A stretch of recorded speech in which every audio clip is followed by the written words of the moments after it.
So welcome to IFMA's Roundtable session, Repair or Replace, that is the question. I'm Chris Leek, at the IFMA staff, the UX director, and with me to explore our topic today, we have Stephen Lewis, and Stephen's a technical director at milliCare and has over 30 years of experience in the floor covering industry and is an IICRC certified master textile cleaner.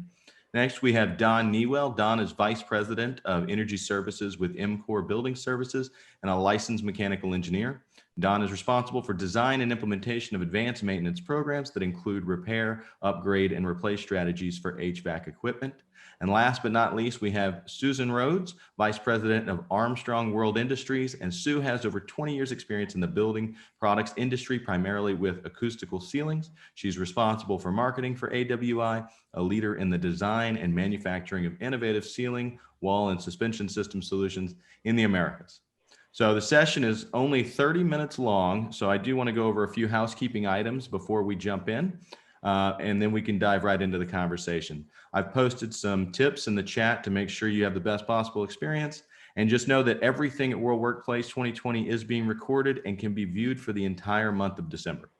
And because we have 30 minutes, I encourage everybody to actively participate, but understand that the conversation may run long and we may not get to everybody's questions and comments.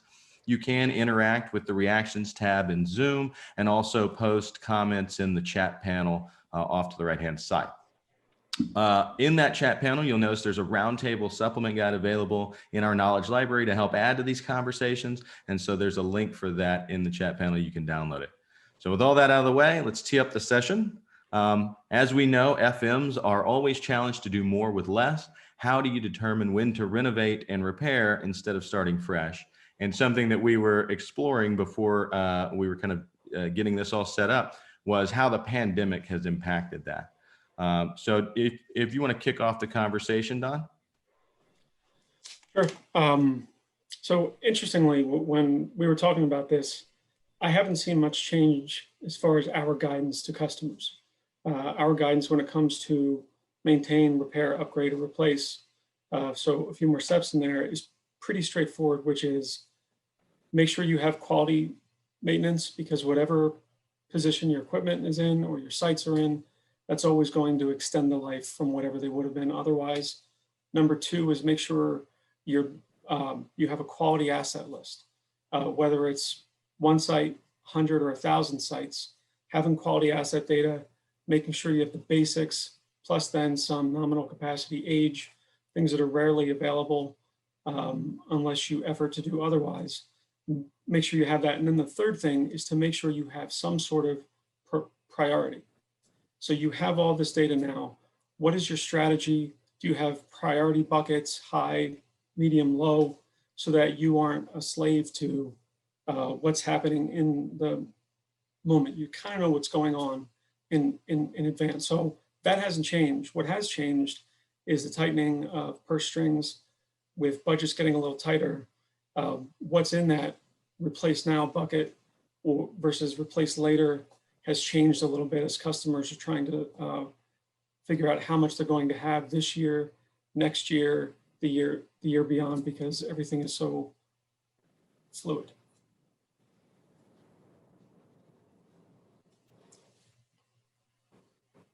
Does that make sense? Any questions? I mean, we have a small group here, which I actually like. It only seems to be about 8 or 9 people. Any follow-up questions on that?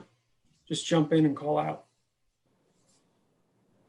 On asset data, the quality asset data you're talking about, is anybody else monitoring like a cumulative repair expense on an asset, where you can look at, okay, we've put 50% of the value of this piece of equipment back into this piece of equipment, repairing it. It's time to start thinking about replacement, or what information are you all using to make that decision to replace? That's really kind of the crux of why I'm here, is just to understand better when, and then how do you, in light of the tightened purse strings, how do you make the business case that that's indeed the right choice for the company? Yeah, it's interesting. It's a great question. That's like the Shangri-La of the HVAC world, trying to capture repair data on a per asset basis. The problem is that it's very different than the entire industry does it, which is typically based on an event or a site basis. But that's what we strive for, right? So that if you could look at repair history, the actual definition of useful life is the moment at which failures and repair costs begin to exponentially rise, right? So while there's ASHRAE data, 15 years, for standard unitary equipment, the actual definition is when that starts to spike. So we'd love to have it. Very few do have it because it takes a different mindset and approach, and each step takes a little bit longer, but you save in the long term. So does that answer that part of your question? Okay, and what was the second part? If we have time. Did you have another part to that question? No, I think that kind of handles it. So it's I would just kind of posing that to the group. What are the methods that the rest of the folks here are utilizing to help make that business case or that decision to replace an asset? Anyone willing to volunteer how they do it?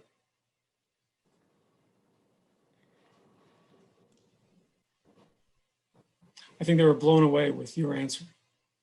They were so impressed. With your answer. So here in the city of Delaware, what we've done is we've retrieved the life expectancy of all the different assets that we have, got a year install date, start keeping track of how much we use or spend on it. And then we try to put everything out in a budgetary form for our 5-year, 10-year, and like a 30-year budget. And at the same time of doing all that, we're doing the model number, serial number, like it's importance of replacement or whatnot. So for example, if you have a piece of equipment that is not readily available, that would be extra high important, whereas something that you can go get within a few days, it wouldn't be as high of a priority.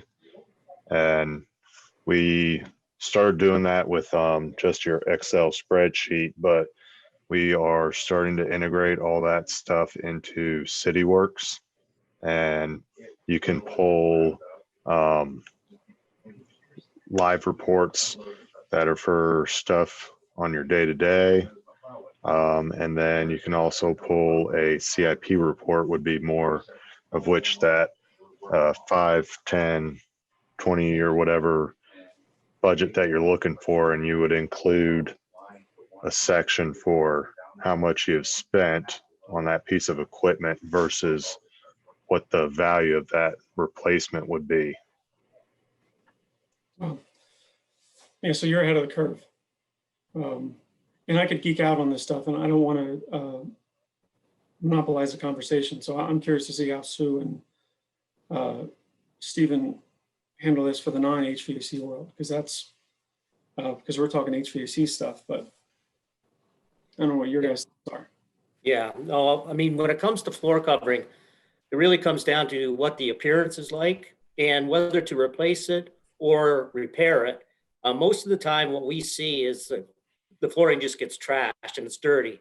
And it's easy enough to do a good deep extraction with hot water for carpet. And then similarly, if you have anything with a floor finish on it, typically the soil gets embedded into the finish and it's actually not damaged. The tile itself or the floor or the roll good or whatever is down isn't damaged. It's just that finish that's damaged. So a strip and a refinish will bring the floor back to look pretty new. And then really when it gets down to replacement, is the soil actually into the construction of the flooring now? And that's when you would really need to replace it, because damage has been done and there's no way to recover that appearance with any type of restoration. So that's really when you'd have to do it. But like Don mentioned earlier, the key is having a good maintenance plan in place for your flooring on an ongoing basis so that the damage doesn't happen and you maintain the life of that asset as long as possible with pretty good appearance, with just a regular touch up every now and then. And in the case of carpet, thorough vacuuming all the time is key. And then chemical clean whenever it's needed to refresh the appearance. Hey, and just to interject here real quick, we've had a number of people join. Welcome so much to the session. So we're talking about repair or replace, and when it's best to do which, and also how COVID-19 and the pandemic has kind of impacted that. So just welcome everybody, and then also check the chat panel. You can drop comments in there, and there's also information to download some supplemental resources for the session.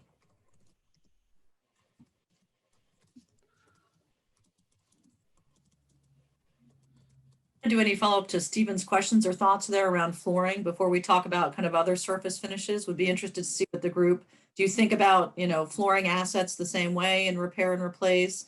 HVAC and equipment, you know, is in a different bucket, but if you start thinking surface finish, acoustical coverings finishes, how do you all think about those and categorize those? They're certainly part of a maintenance repair. You know, in our case in ceilings, oftentimes it's other trades that are doing something to affect the fit and finish of the acoustical or other ceilings overhead. But the lighting changes, HVAC changes that might facilitate things. But certainly flooring as part of the cleaning regimen, the way Stephen just described. Any comments or questions from the group about that? We do the same thing with the flooring as we do with our assets. We do it with roofing, and we're going to start doing it with the painting as well. So with the life expectancy that you have on all those individual type of items, you can get a routine, either replacement, maintenance, or both, and it helps keep everything moving smoothly. And Devan, you had something to add? At the Cove, we're a conference center and hospitality, Christian, and we have found that when we purchase high quality flooring, specifically carpet, that lasts a long time, that has been a very good value for us because we can clean it. And you know, we have carpet here that's been down 20 years, and that's a long time for carpet, yet it still looks good. And so if you pay the money up front, you don't have to replace it as often, and it's easier to maintain. And so in the long haul, you look at the cost of ownership, as we've all heard over the years, the cost of ownership of anything. And so maintenance is a big part of that. If you can reduce that maintenance, reduce how often you have to replace it, that's a good value, and that's what we've found.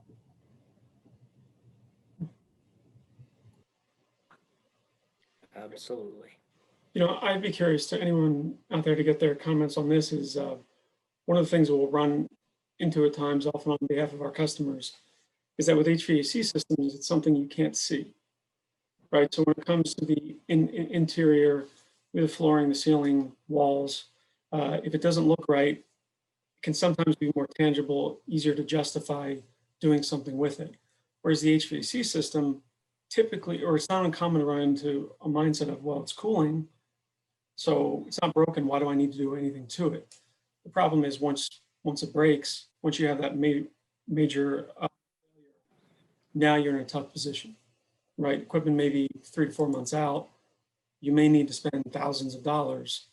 So I'd be curious to get anyone's opinion on that, if they see that as well. Maybe it's easier to justify interior finishes versus things like HVAC systems.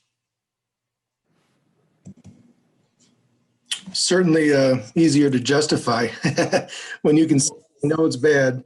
One of the big problems and challenges we've had, one of the big challenges we've had is justifying loss of efficiency in a product, you know, or in your HVAC system.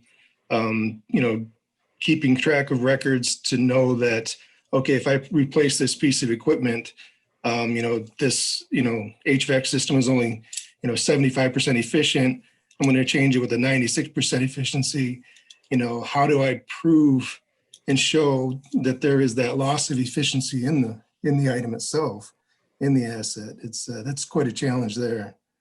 Because you have your regular maintenance costs, you're going to have reoccurring maintenance costs with a new item, with a new piece of equipment as well. But to prove that, this is going to save you money in the long run, that's a challenge. Yeah, and just as a rule of thumb, in case you need it in the future, typically HVAC equipment loses about 1% per year in efficiency over the original published value for a quality maintenance program, and 2% for a substandard maintenance program. So to your point, if you have what was previously a 75% efficient boiler, you can take 1% per year and degrade it as you're looking at comparing it to that 96% condensing boiler, or even just an 85, 90%. Right. It really does make a difference from a savings standpoint, which is, icing on the cake. Yeah, thank you.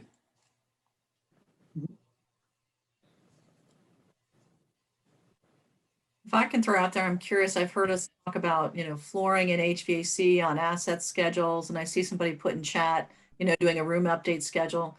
Do you all think of it the same way when you think about, when's the right time to change out that whole ceiling versus just take out the one that had the water drip that made you notice an HVAC issue, or, somebody got up there when they changed the light and damaged a tile? What's usually the trigger for you all, and do you kind of keep that in an overall room finish update schedule as well? How do you think about that? Because it's a high quality thing. They're meant to last for years and years. Yeah, for us, usually ceiling systems involves, I'm in a healthcare facility, so anytime you touch anything structural, it's a big deal. And it's not just a simple maintenance project any longer. It's a full-on design with, AHJ approvals and, all that fun stuff. So that would typically be something we would look to repair as long as possible. We have a ceiling in one of the towers out at our facility where it's a interlocking grid system, and there's only one technician that knows how to, repair it or even remove these panels. And he just retired. So you have that issue too. And we have another tower that when you open up the ceiling, there's actually red iron grid work supporting the ceiling only. And so it's a little bit of a nightmare in our facility when we talk about ceilings. That's just my feedback. Yeah, that's helpful to know. It is important to kind of design the right one if you're going to need regular access, so it doesn't become a nightmare later. Yeah, absolutely. Any other feedback? Does anybody else kind of put that on a regular schedule that they think about, or deal with it when it's a problem or an issue? We only do ceilings if we're going to do the rest of the room, or if the grid is not, or if the tiles aren't in good condition visually. Otherwise, we'll just, if we're replacing lighting, we'll just do it within that existing grid. Thanks, George. Don, you mentioned prioritization, or maybe it was a guy from Delaware City. Does anybody else look at cost of failure? Like I had a situation on a building where a condensate pump went out, and it's like an $80 pump, but it caused about $600,000 worth of damage on 3 floors below when it went out over a holiday weekend. So does anybody else look at cost of failure or cost when they consider when to replace? I certainly have an opinion, but I'd like to see if anyone else has something out there from the attendees. Then I'll chime in.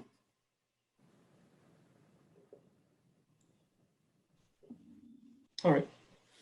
So the cost of failure, depending on the industry and the market, I know with data centers and pharma, they always had very good dollars per hour of downtime that you could really use to quantify and justify upgrades, replacements, or redundancy, right? 2M+1 for data centers, things of that nature.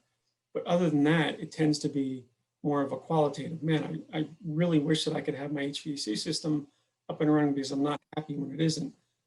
But they struggle to quantify the value of it, right? Because people typically deal with it if they're uncomfortable. But if you lose product, if you lose data, because your servers overheat, that's different. So those two industries are the ones I've had success with. After that, it's it's difficult.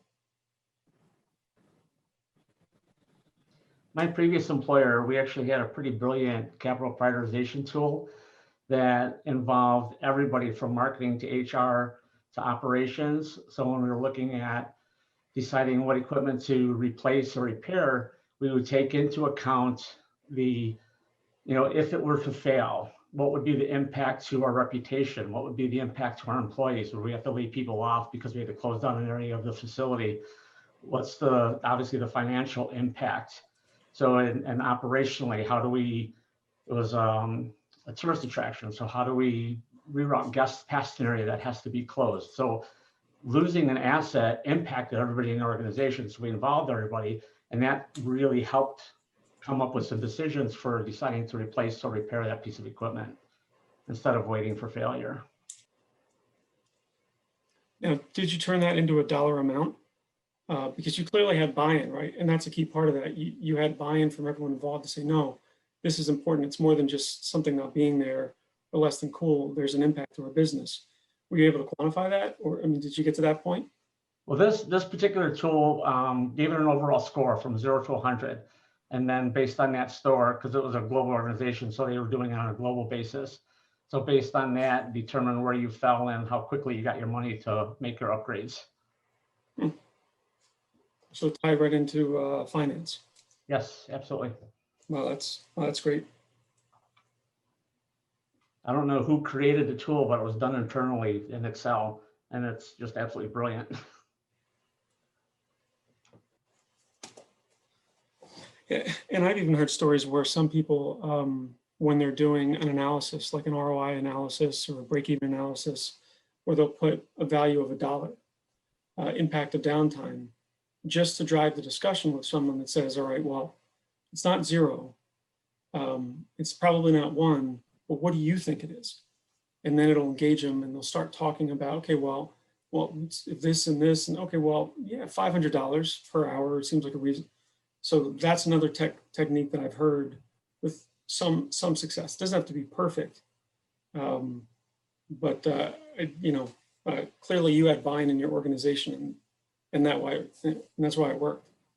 And I think it's important because everybody looks at the hard cost of replacing something, but it impacts a lot of aspects, if not the entire business, and that rarely gets looked at. Absolutely. Leslie, has that changed now with COVID as people are thinking of certain facility issues or safety, security, health measures that you all are dealing with? Is that... I left that organization right before COVID, fortunately, because I think I would have been out of a job had I stayed. But I still communicate with a lot of people in the organization, and it's a whole different world for them right now. The facilities department is so low on the totem pole that they're just struggling to stay alive at this point. They're not worrying about any asset maintenance or repair or replacement at this time. Not to put anybody on the spot here, but just so everybody knows, we got about 5 minutes left in this session. It's not necessarily a hard stop as we've got a lot of great conversation going on, but I do want to give an opportunity to some of the people that maybe haven't had a chance to ask a question. So Stephen, if you have anything you'd like to add, or Ross, Rick, Don, anybody who has any questions, if you want to shout them out now. Yeah, this is Denise Boyer. I have a question. Have you found that you've been able to use PPE grant money for your maintenance needs during this COVID situation? We have found some facilities using it for curtains.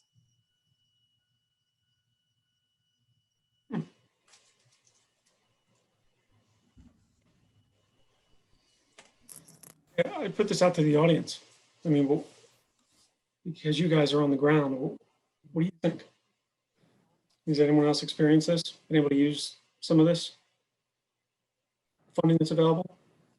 I work in public sector, and so oddly enough, a lot of public sector entities applied for PPE loans and had them forgiven recently.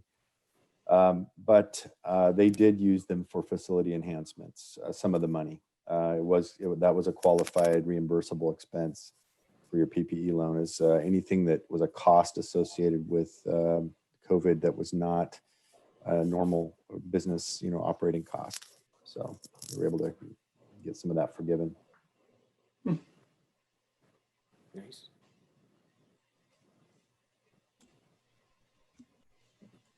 Chris, you have a great radio voice, by the way. Oh, thank you. It's all the microphone. Well, this is awesome. A lot of great conversation. Like I said, we're about 3 minutes out. So if there's any last questions or anything like that. Yeah, I was just going to throw out there when it comes to carpet, and Devin kind of brought this up earlier, is the quality really makes a big difference. And I don't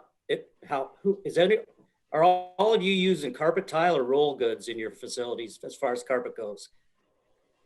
Because the advantage of modular carpet or carpet tile is you can replace one if it gets damaged, which can save you a whole lot of money versus ripping up a whole floor of roll goods. So that's, if you have never used carpet tile in the past, you may want to consider it in the future. Plus, How does the how does the carpet tile compare as far as indoor air quality with the concern of COVID?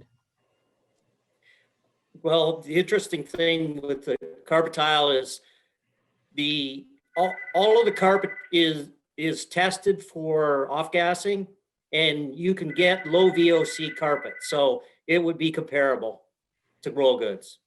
Okay, so you're not putting that carpeting at the entranceways where they bring in the debris? Yeah, that's special carpeting. You would have entry matting, which is a little different because it's made to trap and hold onto the soil and collect that particulate so it doesn't get tracked into your building, versus your typical carpet, which is going to have a soil release finish on it to increase its life expectancy and to help stop stains from happening. So there are two different manufacturing processes for matting, which is important, versus the carpet that would go throughout the rest of your interior. Thank you. I would just encourage everyone to look into your PPE grant money. Again, if you're in a medical facility, we definitely are seeing people use that for the change out of the curtains. And very popular is disposable curtains. That is being allowed for that grant money as far as we've been seeing.